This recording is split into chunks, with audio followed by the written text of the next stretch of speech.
Hello and welcome to your favourite channel Braino solution.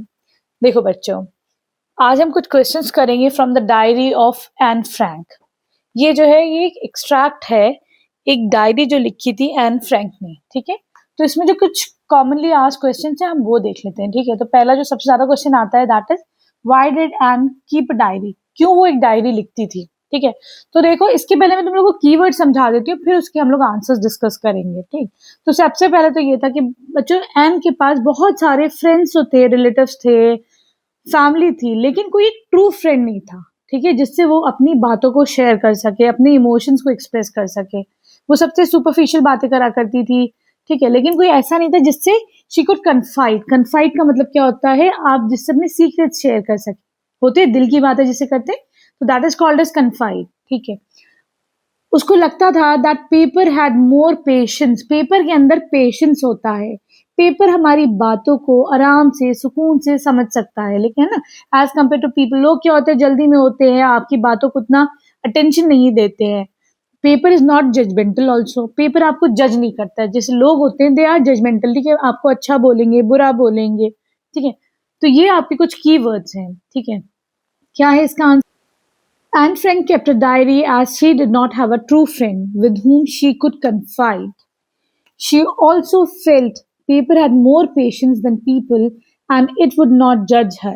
तो क्या है इसका आंसर कि वो डायरी क्यों लिखती थी? क्योंकि उसके पास कोई ट्रू फ्रेंड नहीं था, है ना, जिससे वो अपनी दिल की बात कह सके।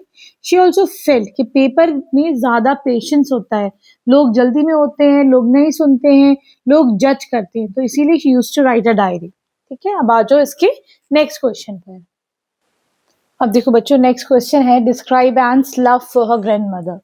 वो अपनी ग्रैंड मदर को कितना चाहती थी, उसको तुम लोग अपने वर्ड्स में एक्सप्रेस करो।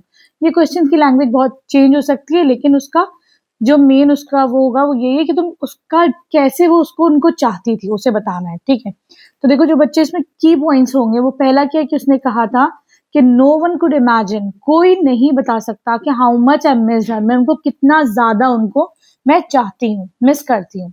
ठीक है, और क्या था, जब उसकी 13th बर्थडे थी तो उसने एक कैंडल जो है जलाई थी अपनी बर्थडे पर as a tribute to her grandmother. तो ये दो तुम्हारे लिए इसके कीवर्ड्स हो जाएंगे। ठीक है, तो जब भी तुम लोग आंसर्स फ्रेम करो ना, तो उसके कीवर्ड जरूर याद रखा करो, उससे तुम्हारा आंसर जो है प्रॉपर तुम लोग फ्रेम कर सकते हो। ठीक, तो तुम क्या लिखोगे? When Anne's grandmother died she stated that no one could imagine how much she missed her, उसे कितना याद करती है। She even lit a candle on her birthday as a tribute to her grandmother, उसने एक कैंडल भी जलाई थी। ठीक है, these all things show how much she loved her grandmother. ठीक है, अब आ जाओ तुम लोग इसके नेक्स्ट क्वेश्चन पर। अब जो नेक्स्ट क्वेश्चन है that is give two reason to support the opinion that Anne's diary is interesting to readers. ये क्वेश्चन भी बार बार पूछा गया, तुम्हारे सैम्पल पेपर में 2021 में भी आ चुका है, पहले भी आ चुका है एग्जाम में। ठीक है, तो देखो बच्चों कैसे इसकी जो डायरी थी that was interesting to the readers. पहले से कीवर्ड्स हम लोग डिस्कस कर लेते हैं। तो ये था कि it was a personal account, उसकी एक पर्सनल जो आपकी फीलिंग्स होती है वो शेयर की गई थी। ठीक है, जिसमें सिर्फ एक हिस्टोरिकल फैक्ट्स एंड फैक्चुअल्स नहीं थे कि आपकी हिस्ट्री से रिलेटेड हो खाली।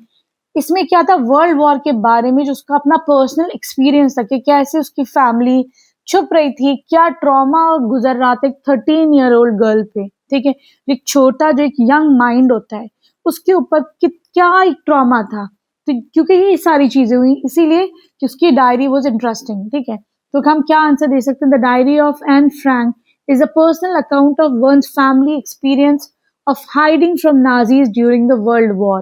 जब वर्ल्ड वॉर हो रही थी तो कैसे देवर हाइडिंग, उनका क्या एक्सपीरियंस था। It was a perspective of a 13-year-old girl which shows the horror of war. क्या दिखाता है कि वॉर में क्या क्या परेशानियां उठाई, उसका हॉरर, उसका जुल्म, सारी चीजें, and its personalise impact on the family. And diary presents an account of war through the eye of a young girl. ठीक है, आई होप तुम लोग को अच्छे से समझ में आया होगा। वीडियो पसंद आई है तो प्लीज चैनल को सब्सक्राइब करना, अपने फ्रेंड्स के साथ शेयर करना और एक अच्छा सा कमेंट कर देना। Thank you for watching Braino solutions.